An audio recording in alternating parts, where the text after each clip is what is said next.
Originally, the main purpose of the report was simply to report on the current state of science.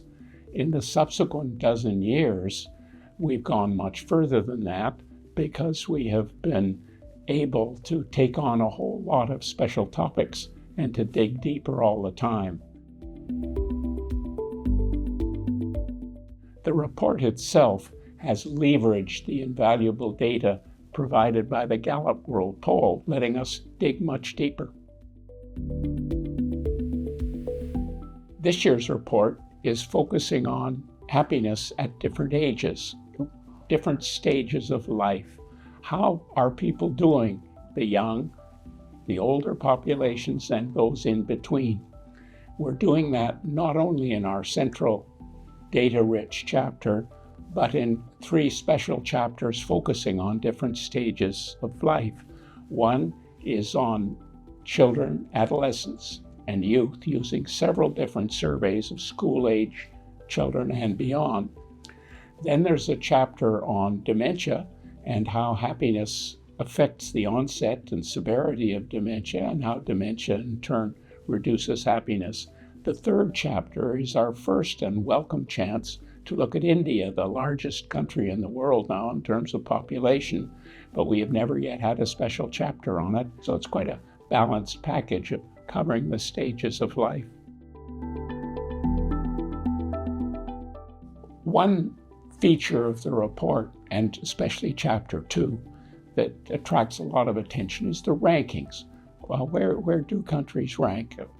This year, once again, Finland is at the top of the rankings, and even if by slightly less of a margin, it's still a clean margin. Where we have had more movement is in the levels from 10 to 20, where we found that United States and Germany, which were 15 and 16 last year, are 23 and 24 this year, dropped right out of the top 20, in part by going down themselves, and in part by what's happening in Eastern Europe, where a number of the countries that were far behind Western Europe in their levels of happiness have been coming up, especially among the young, but at all ages for the countries of Central and Eastern Europe. And Costa Rica, which had started the survey in the top 20 at position 12, but had gone down in the intervening years, is back up in the top 20 in position 12. And some of these broad trends of changing lives in different parts of the world are showing up in how countries are ranked. Chapter 2 is known to contain and present the rankings, but it's always much more than that, because it's our chance to take these data and focus them on key items of interest. We have several this year. Instead of, or in addition to, the regular rankings based on the life evaluations of the whole population, we headline and highlight the rankings among the younger populations of the world, and among the older populations of the world, and among the populations in between. And there are some striking differences. We find for some countries, the young are less happy than the old, and shown up by the fact that their ranking for the older population is as much as 50 points higher than for the young. At the other end, there are many countries for whom the rankings for the young are 40 or more places above those for the old. So that immediately draws you into asking, what's going on in these different countries that makes this happen? When these people study generations, there's a literature building up. Are the millennials the me generation? Are they the we generation? Or are they just like every other generation? So the Gallup World Poll has now been going on long enough that we have some possibility of separating age-related effects, what's going on at this stage of your life, from the generation you were born in. And so when we were looking at the benevolence data this year, we put our spotlight on 3 different generations, so the boomers and their predecessors born prior to 1965, the millennials and their successors born after 1980, and Generation X in between. And then we asked, what is the frequency of these benevolent acts across generations? And how did each of these generations respond? See, to have COVID come along, which is facing each generation, you can then identify how did people in that generation respond. So it automatically allows you to separate the age and generation effects, because it's sort of like an experiment, but not one we really wanted to have.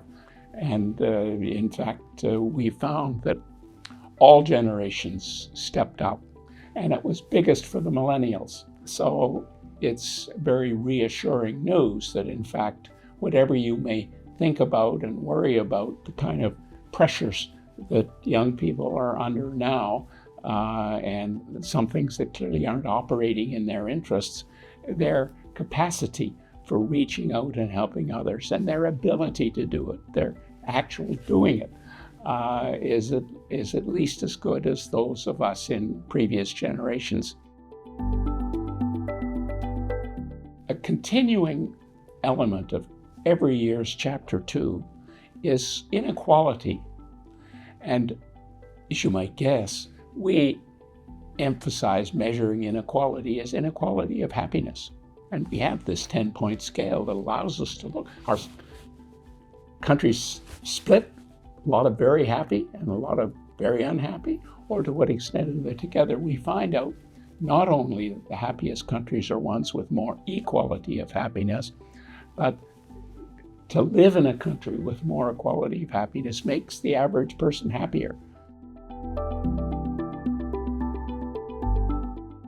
Having done this research, helping us to understand better what makes for a better life, then an important function of the report is to interest people more broadly in the quality of life, making them ask themselves what makes for better lives, and in turn it ends up influencing their own daily lives if we're lucky.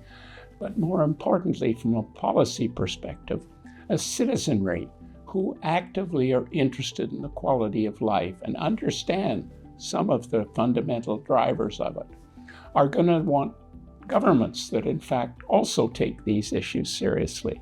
And if an ability to connect with your neighbors and your workmates in a helpful way, they want to make sure that the kind of institutional frameworks that are established by governments and hospitals and schools and communities are such as to give people the freedom and the opportunities to make these positive social connections with each other. The report is not for no reason called the World Happiness Report. Of course, that was the original conference, was on happiness, but to focus on happiness immediately invites you to study what makes lives go better, not to simply look at places where life has gone wrong and try and put Band-Aids on it. So you take a different and broader focus to the world as a whole and how you value institutions when you're focusing on what it takes to build a good life rather than to